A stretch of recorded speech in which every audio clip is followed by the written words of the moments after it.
Now, it's been a very hot summer, hasn't it? I'm sort of pleased to say. Don't we moan a lot? Too hot, too cold, whatever. There's been at least 4, I think, officially designated heat wave periods.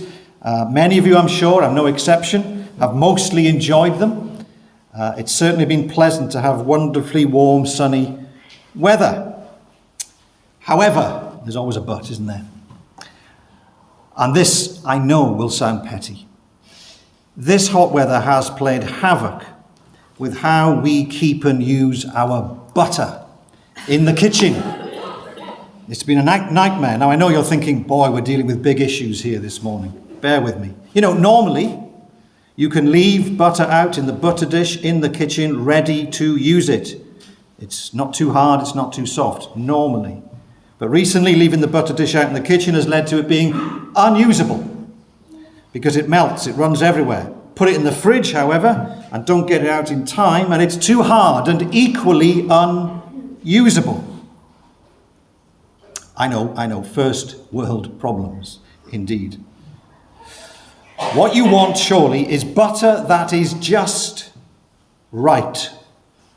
The delicate blend of spreadability, not brick-like, and not super runny either. Now, why am I telling you all this? Why have I mentioned this as we come to this brief letter of 2 John, 2 John? By the way, let me say straight away, that isn't a fragment of original letter to John, but it is a fragment of John's Gospel, in fact. It's one of the earliest known papyruses that is in the Sackler Library at the University of Oxford, which housed 2 of the oldest New Testament manuscripts in the entire world. Well, there we are. Now, why am I mentioning all this butter? Well, it's because it came to mind as I read 2 John this week. I've been struck once more by John's themes of truth and love. He's gone on about them a lot in 1 John, and they're here also in 2 John. I hope you saw that. We know that truth and love, they are the inevitable consequences of authentic Christian faith. They are to be found. What we know and say we believe, we live out in the way we love others and conduct our lives. Our knowledge is to be carried out in both a loving and a truthful way.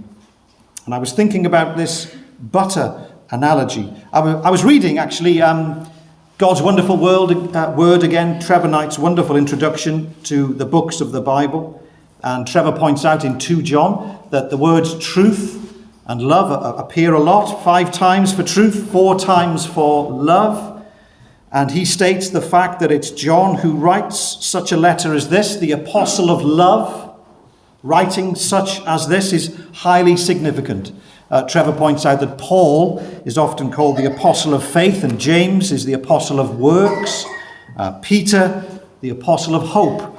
But John is the apostle of love, we might know. And Trevor adds this as well in his introduction. God chose the one known for love to write about how love can become too soft. The Lord chose the apostle John, the one known for love, to say there's a danger of love becoming too soft. Not hard, but soft. And that's where my mind turned to melting butter this week. Let me put another quotation up from dearly beloved Trevor. He says this: of this letter, walking in truth without love would be hardness. Walking in love without truth would be softness. Walking in both truth and love brings balance and is the correct Christian practice. That's the butter we want, isn't it? And correct practice, again, is the chief aim of 2 John, a much shorter letter than 1 John. It's just 13 verses. But loving and also truthful Christian practice is to be exercised in the Church of Jesus Christ. That's what we're looking at briefly this morning. Now, I want to look at some certainties, things we can certainly be sure about in our looking at 2 John. before we might deal with a couple of things that are less certain, if you like. The certainties are that to a large extent, the second letter of John, and the third for that matter, just like the letter to Philemon, perhaps, they are probably the nearest approach we get in the New Testament to what you might say is a conventional type of first century correspondence. It's not a treatise of teaching theology as such. It's a letter written in that corresponding way. The length of the letter, of course, is very short. In the original Greek, there's probably less than 300 words, less than 300 Greek words. And like 3 John, like Philemon, and like Jude, they are the only one-chapter books of the New Testament. Probably written on a single sheet of paper, or shall we say, side of papyrus, more than likely. The background to this letter is, I hope, very familiar to us because of our study of John's first letter. Here are the major themes in the second letter. Truth and love. No change in John's tone. They remain the same. These are certain things we can know about 2 John. There are some uncertainties. There are some difficulties. We'll come to them in a moment.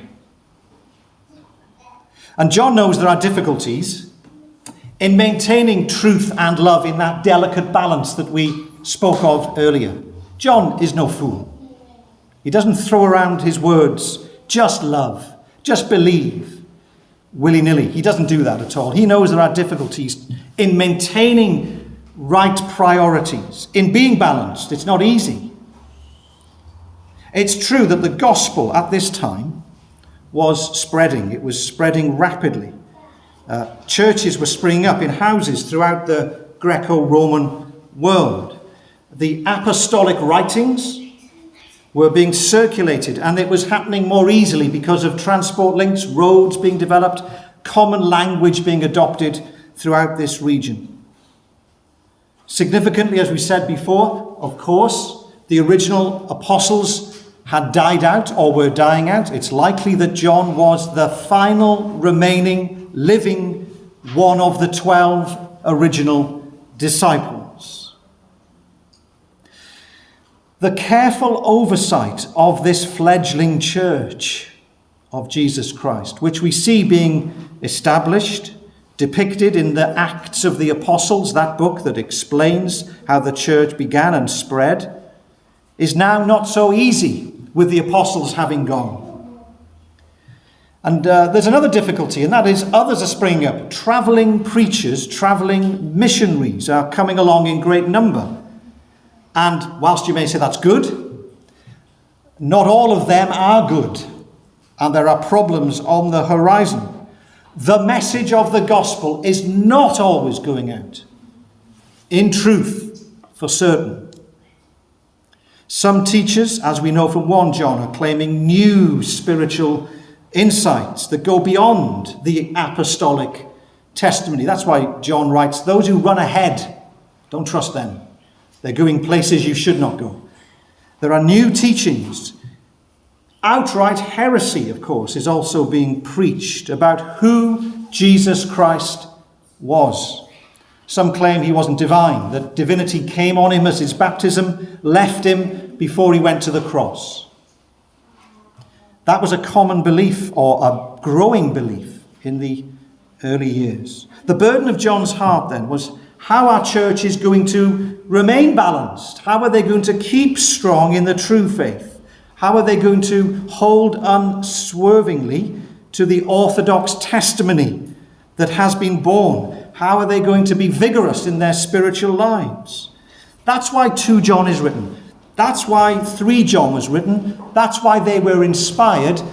And by the way, that's why they've been kept through the centuries for you and I to read right now.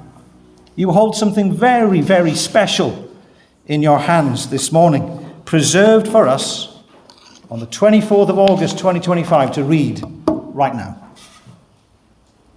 Now, here's a problem. It's not huge, but the writer is nameless. He says, I am the elder. But from the earliest times, it's been believed broadly that this is indeed John the Apostle. It seems that this title, the elder, would be known by his readers. It's a sufficient way, it appears, for John to identify himself. Boy, is he the elder. There's none others left. It's enough in this title to describe him as an older man, an elder statesman, but also someone with a highly respected official position. So of all the possibilities of who might the author be, John is the outstanding candidate, really. Who he's writing to, however, does give us a little more uncertainty, shall I say, or we can be less absolute about this. Who is he writing to? Some have taken this address, the way he begins the letter, to the chosen lady by God and to her children, to be a literal lady, a woman, and her offspring, her children. And several writers, certainly going back through the centuries, have supported this and said that they even know from some of the Greek terms used here that her name might be Kyria, or the lady electa, the chosen or the elect lady.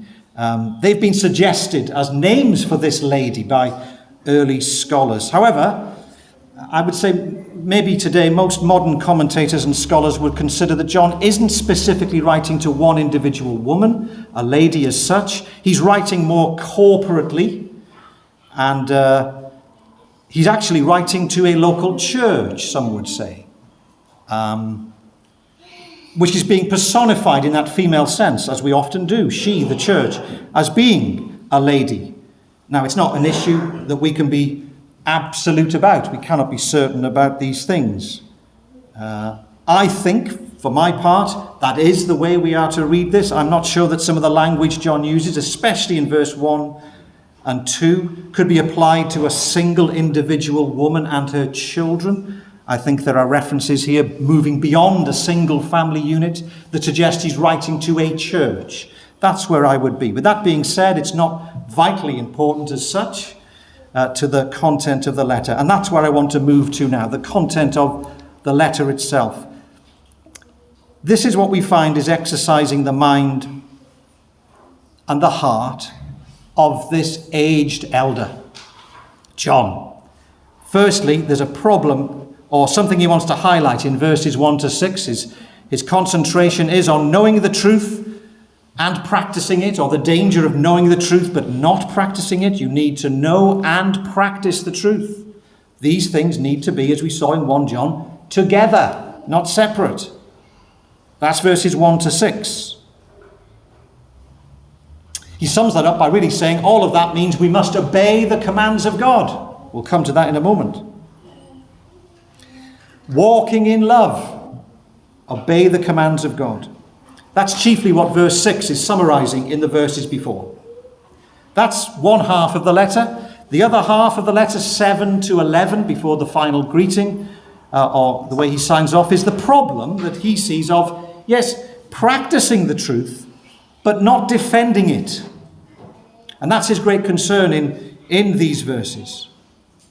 The need to uphold truth at all times, and not to have a lack of discernment when it comes to the operation of loving others. You're to have discernment in the way you do that. That's certainly true in verse 8 and verse 11. And it's here that I want to turn back to our butter analogy. Okay, come back to the fridge, if you like. The key issue which this letter deals with is not how our gospel truth is to be hard, impenetrable, and solid, because that can lurk within the danger that our love can seem to others to be unattractive. But there's a danger also at times that if we go from that extreme to the other, that our love may be too soft at times. And there's a surprising thought introduced here by the Apostle John that I want us to dwell on, really. The thrust of verses 1 to 6 and then the thrust of verses 7 to 11. Our gospel truth is to be solid. and strong.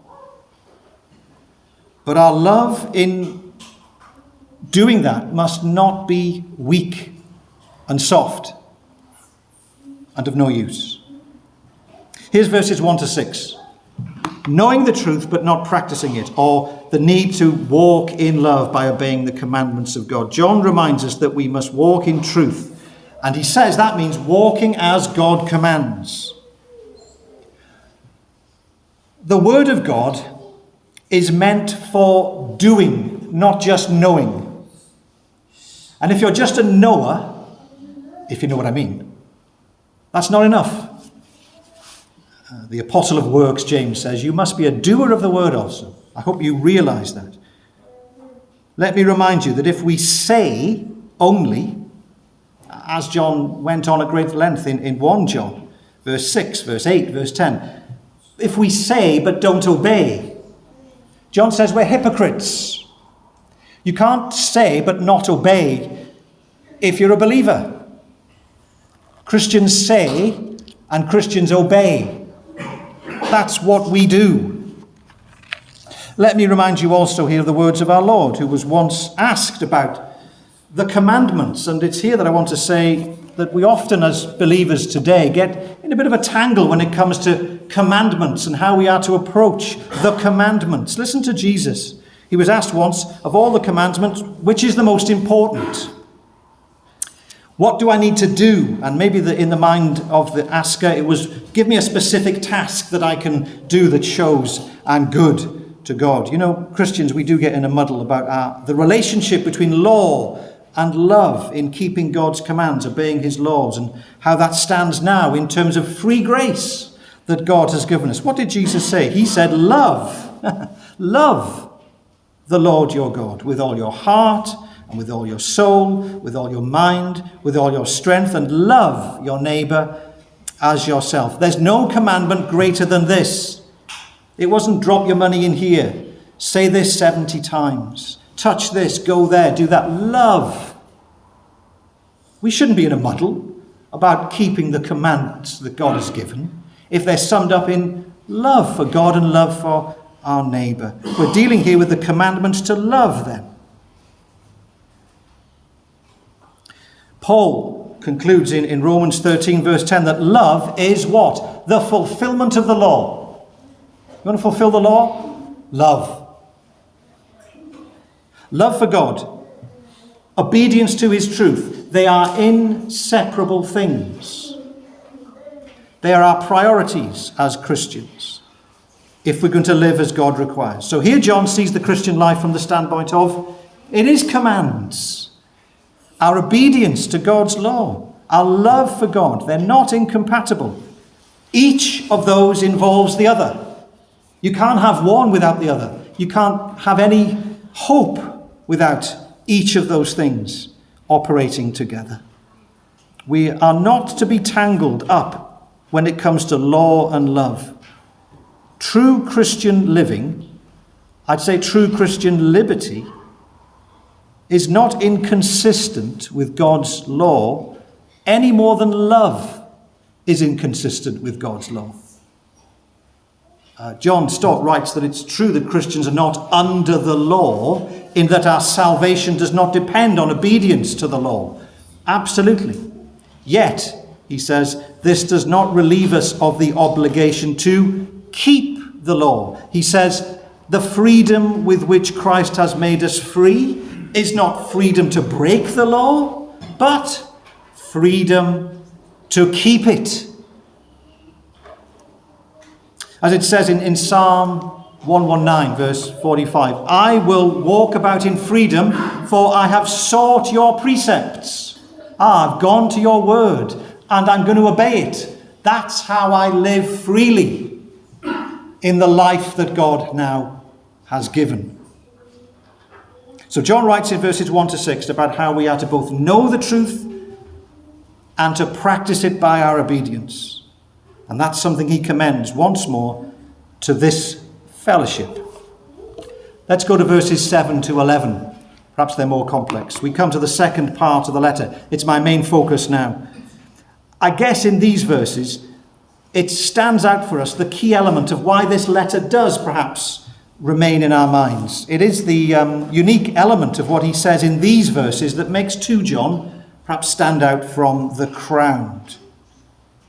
It's particularly relevant to the way the church was developing at the time. Let's go back to consider the dangers that are out there.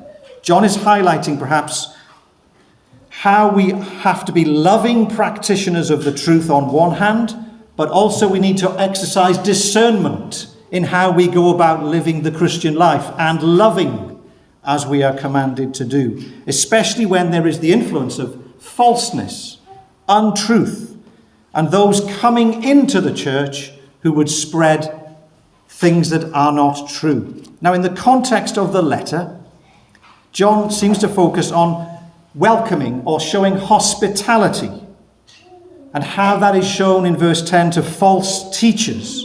And in verse 11, how you are not to wish such a person well. Well, overlooking what they teach, just, I wish you well, go on your journey. God bless you. John is saying, whoa, hold on a minute. What are you playing at? Don't go there.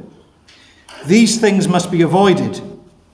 Why? Well, it links in with what I said from verses 1 to 6. You're going to practice the truth in love. You're going to practice the truth in love. You can't ignore the truth and just practice love. John won't have it. The scriptures won't have it. God won't have it. John knows that to do that must mean that believers are to separate themselves from falsehoods. And they are to have nothing to do with those who promote falsehoods either. So there is then a truth which unites, verses 1 to 6. But listen, there is truth which might at times, I would say even it must at times, also divide us. Truth unites, but truth also divides, and it must do so. The writer Warren Wiersbe summarizes these verses 7 to 11, very succinctly for us in this paragraph. He says this, know this, the enemy, that's the devil, is busy. We must oppose him. Love must be balanced by truth. Ephesians 4:15, look it up, write it down. Or you will start supporting lies in the name of love. Philippians 1, 9 to 11.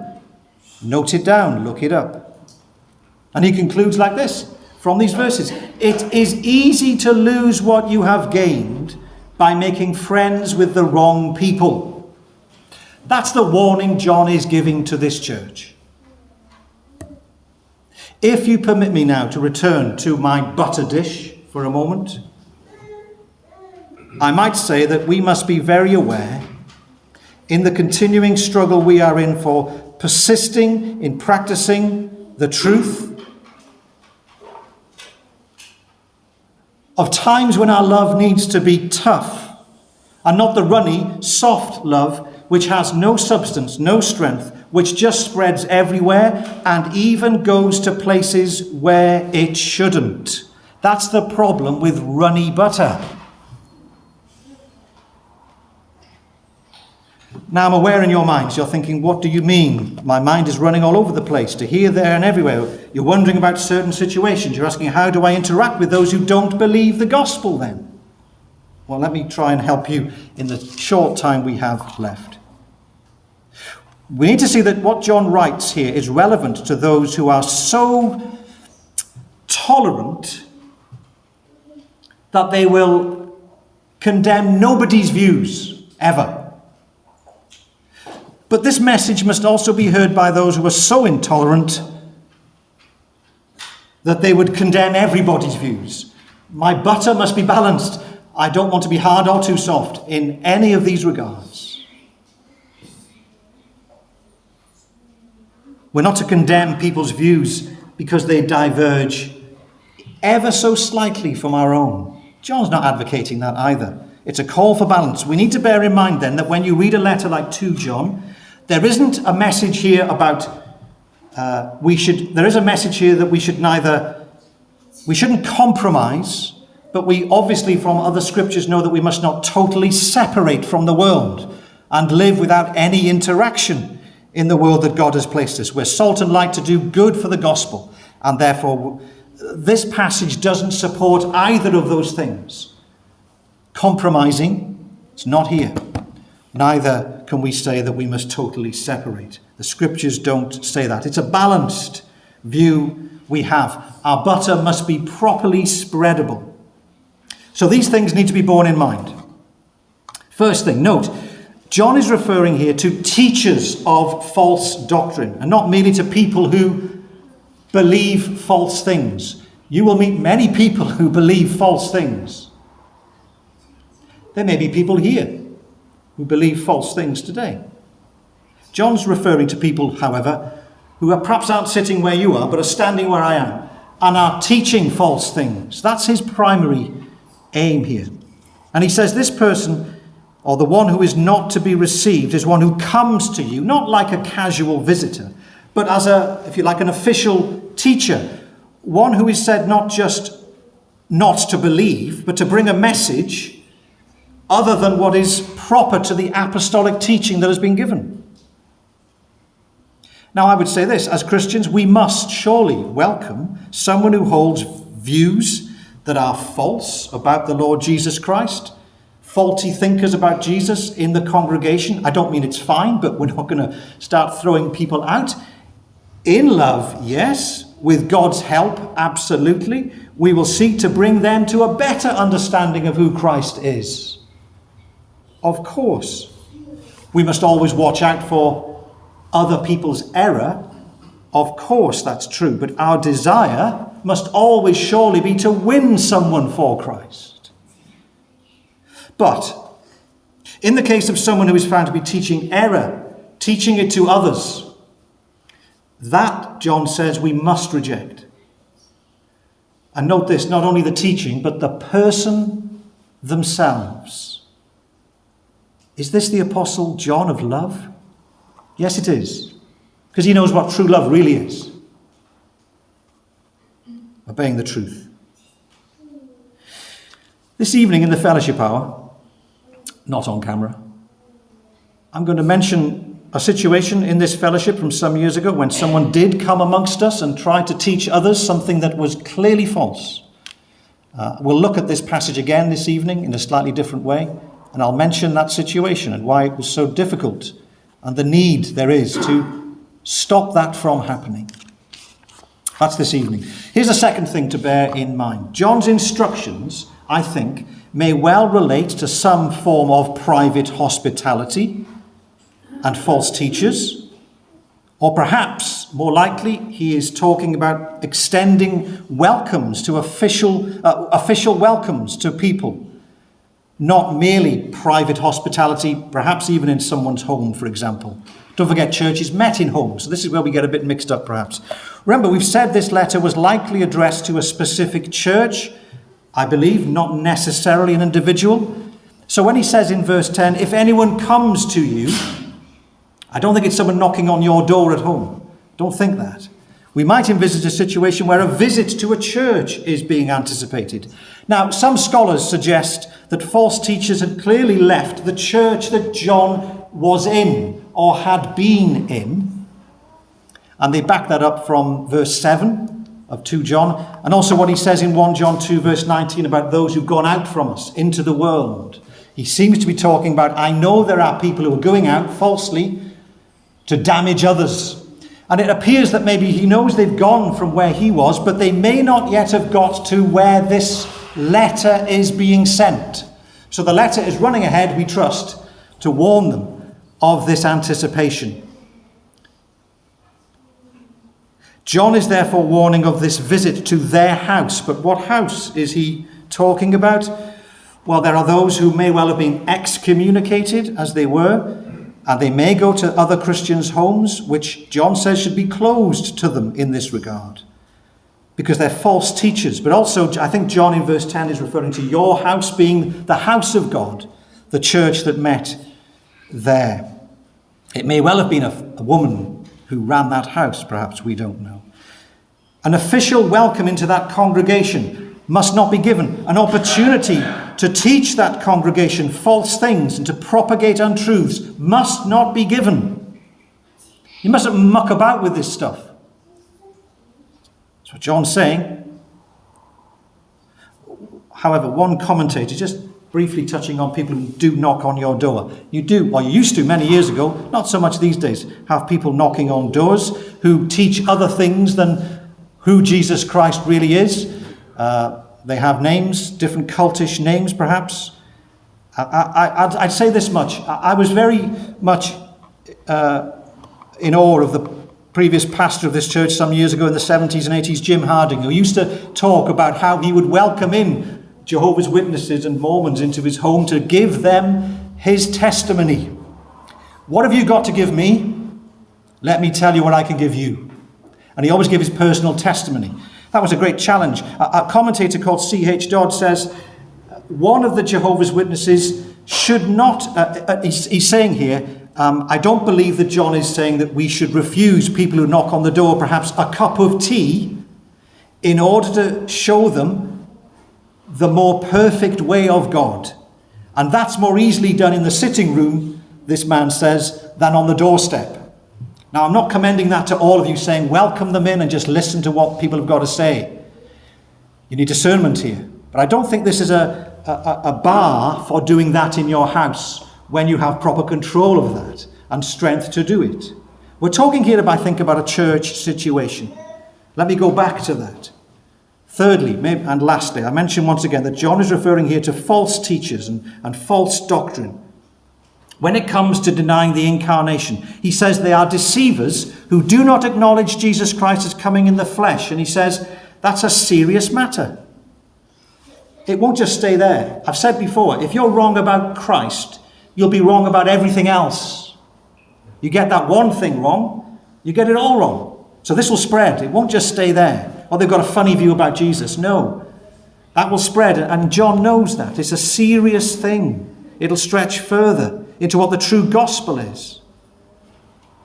Now, this passage, by the way, as I've said already, gives us no warrant to refuse fellowship to those Christians who simply don't agree with our interpretation of every biblical doctrine that we have in our very particular way. And it's obviously very wrong to say that what John writes here gives legitimacy in ostracizing people whose opinions on the Bible we simply dislike. We're given no scriptural warrant ever to do that. It's the entertainment of Antichrist that's forbidden here. The arch deceivers who in their teaching deny the essential deity and humanity of Jesus. And if John's instructions seem harsh, it's probably because his concern for the glory of God and the good of human souls is better than ours. Let's just say that much, shall we? It's John's butter that's better. It's this that we want. It's not rock hard and it's not too soft. That's how we should be. That's what the call is for. Now, all teaching that must be opposed is that which is derogatory to Christ and which is dangerous to the church. There are teachings which are derogatory to Christ and are dangerous to the church, and we must have nothing to do with them.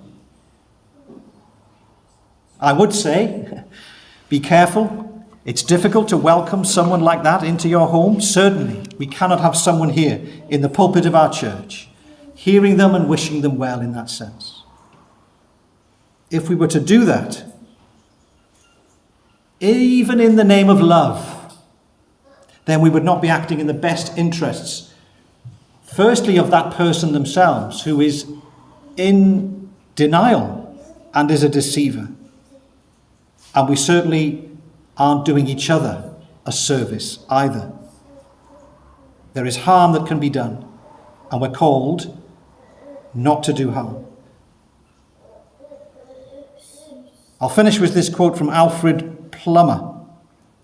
He says this, surprising words, "Charity has its limits." I think many people on the street out there would agree with that today, but not because of what he says after. It must be shown it must not be shown to one man in such a way as to do grievous harm to others. That's the balance John asks us to strike as Christians.